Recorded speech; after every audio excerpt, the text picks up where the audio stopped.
So, for our study, we were looking into how marijuana frequency of use affects overall well being and academic achievement. Recent data shows that cannabis is the most commonly used drug for college students, with 40% reporting cannabis use in the past year. Higher marijuana frequency correlates with lower overall well being and academic performance and achievement.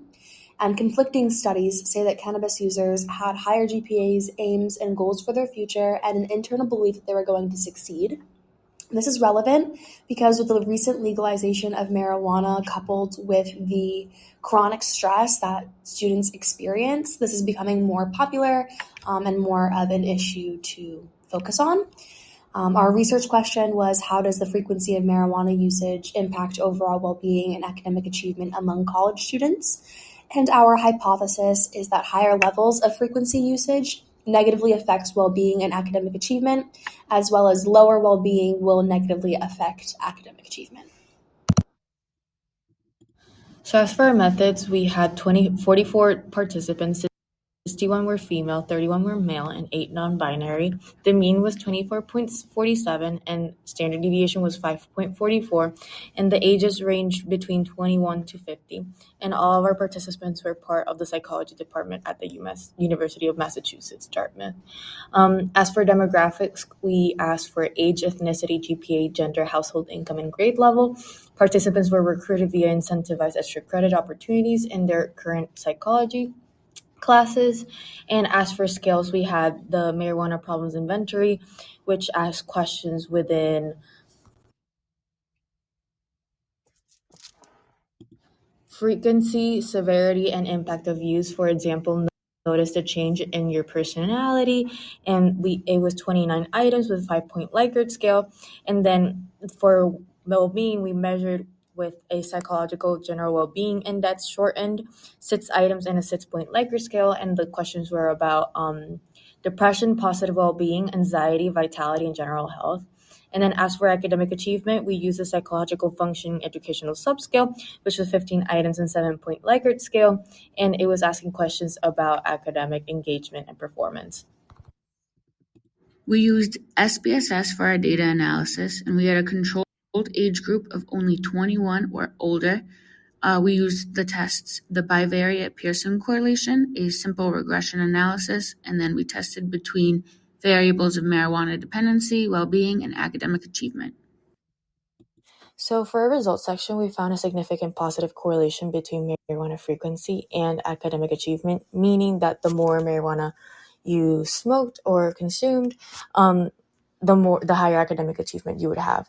As we also found no significant correlation between marijuana frequency and well-being, nor academic achievement and well-being.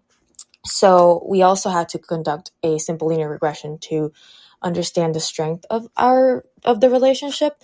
So the overall model between marijuana frequency and academic achievement was statistically significant with a 22% variance.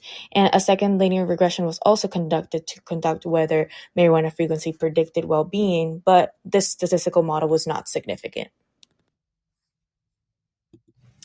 Given the basis of prior research, our results did not align with what previous researchers had found.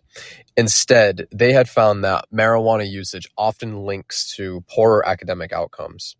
However, they also highlight the importance of individual differences and how marijuana can be seen as a medicinal substance rather than simply an illicit drug, and how it can be related to treat mental illnesses like anxiety or depression or act on them negatively to cause further academic decline.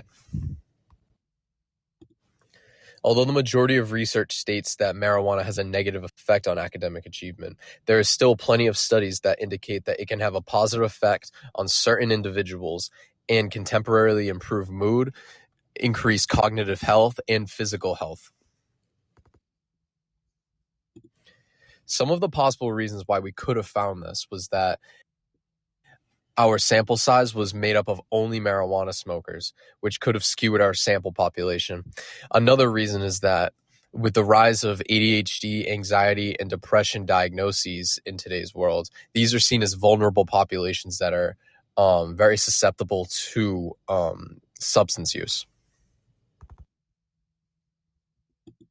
As for the limitations of our study, we were only allowed to use participants who were 21 or older, which also led to giving us a small sample size with a limited diversity within that sample size.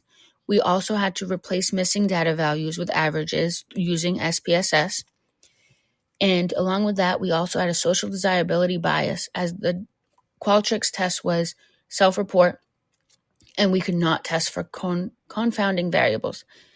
We also could not monitor how they took the test, how long they took the test, and if they answered truthfully or not, we won't know. For the future direction and future research, we could use driving factors of academic achievement to help support our research question.